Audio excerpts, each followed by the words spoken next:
Welcome to the weekly roundup, something I hope will probably be going forward, but let's get started with all the things that happened recently. Okay, so let's get the elephant out of the way, the elephant in the room out of the way, shall I say. Rachel Lillis, the voice of Misty and Jessie during the Four Kids dubbing days, has sadly passed away. She had been fighting off breast cancer. Remember to donate to cancer research. I'm personally fond of St. Jude's Children's Research Hospital, mainly because they serve the demographic I tend to work with the most because, teacher and all.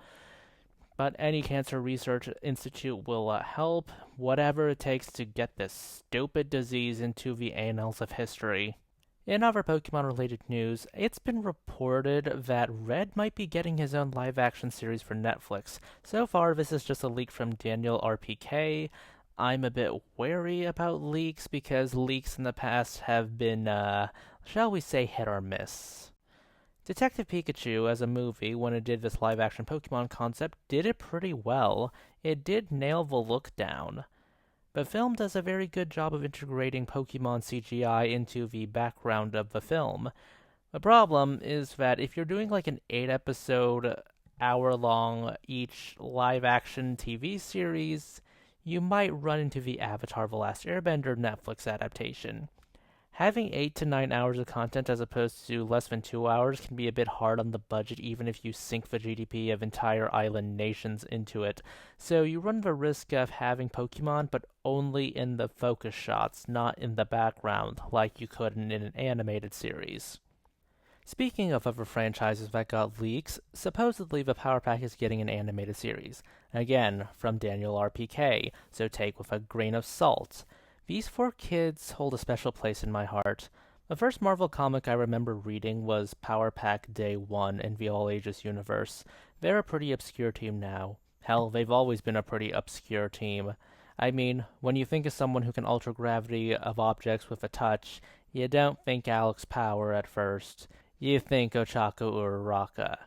But given that Yaoyoro's costume is based off the Wanderer, a very obscure DC villain who I think has less than 5 appearances in the entire DC canon, it really wouldn't surprise me if Horikoshi took some inspiration from Alex and gave it to Ochako.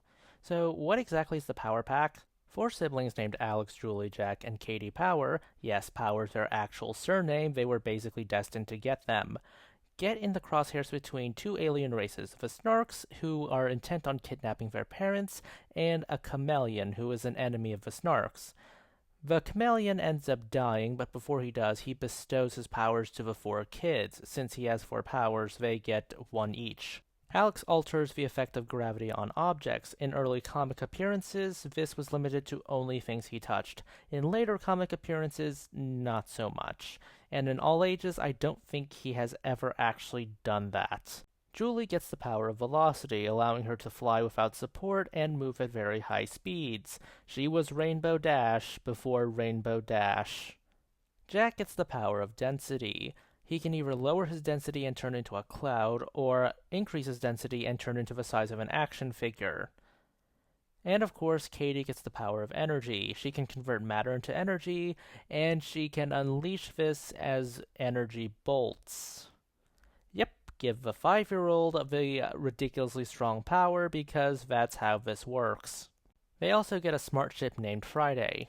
They are occasionally joined by Franklin Richards. Depending on the continuity, his portrayal is a bit different. In the All Ages continuity on the left, Franklin's powers don't exist. He can't warp reality. Instead, he's been composited with his sister, Valeria, meaning that he's a super genius and has all sorts of weird gadgets in order to fight villains. Meanwhile, in the mainline continuity, he does have his powers, they're just highly limited to just astral projection and prophesizing the future. Hey, I liked Moon Girl Devil Dinosaur pretty well, so why shouldn't Power Pack get a treatment like this? Moving on to Star Wars Skeleton Crew. It recently released a trailer, and guess what? We get Suburbia, except in space. This doesn't bother me one bit. We got a 50s diner in Attack of the Clones, and I grew up with the prequel trilogy, so I'm sort of accustomed to something that looks very bizarre and out of place by now. All of us wrote fanfics as children, or at least wrote fantasies in our heads, wishing that we could be anywhere in any franchise. Those of us who watched Pokemon wanted to be Pokemon trainers, and imagined ourselves in whatever region was popular then. Then there's Star Wars, where we want to actually see the galaxy far, far away. And this really is just that self-indulgent fanfic come to the big screen. Well, this isn't the big screen, the small screen. This is probably the project I look forward to most because it's just that self-indulgence. And let's be honest, not everything about Star Wars needs to be groundbreaking as Andor or as disappointing as, well, everything about Rise of Skywalker. Sometimes you can have a lower key story that doesn't have to have galactic implications.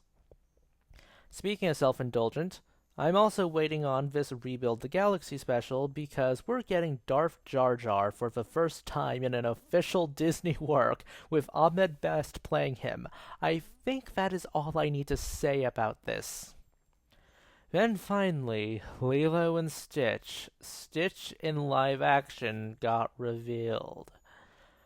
Ugh, stop making live action remakes. We're bored.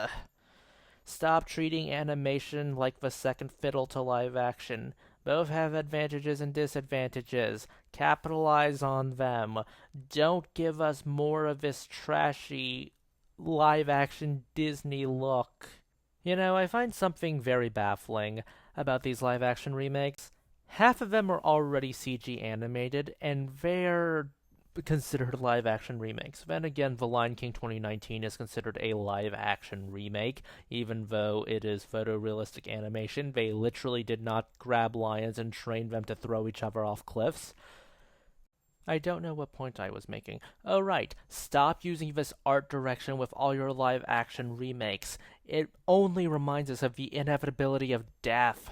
Speaking of Disney live action remakes, let's talk about Mufasa the Lion King, the photorealistic CGI prequel to The Lion King 2019. This surprises me a bit. Thankfully, the lions are slightly more expressive, not as expressive as the original animated counterparts, but hey, I will take my victories where I can. Honestly, I'm a bit surprised they'd established Scar's original name was Taka. In The Lion Guard, his name was Ascari. I'm surprised Taka was used because that comes from a much older, more obscure source than The Lion Guard. On one hand, I want this to be good. I'm not enough of a masochist that I actually want to go into this movie and feel absolutely horrible, dreading and despising every moment of it. But at the same time, if I know that this is a smash hit and not just boring awful like all other Disney remakes, I know for a fact that Disney will try to churn out 50 more of these. We'll be staring down the well of things like maybe a Little Mermaid sequel, or a Beauty and the Beast spin-off, or an Aladdin spin-off. All of it to varying degrees of quality, and all of them using the same ugly Disney remake style, slightly tweaked.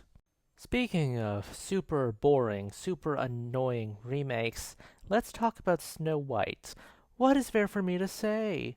This is going to be your typical Disney remake. It doesn't matter what Rachel Zegler says. It doesn't matter what the cast and crew say. This is probably just going to be a remake that overuses CGI to the point that everything looks uncanny. A remake that rehashes the plot of the original, but slightly tweaks it for a more modern audience, which means more sanitized than the original somehow. It's just going to be boring. We're just going to see the original Snow White, except done incompetently. Those are my thoughts. Please consider liking, subscribing, tipping the channel on Ko-fi. This is Cyril signing off.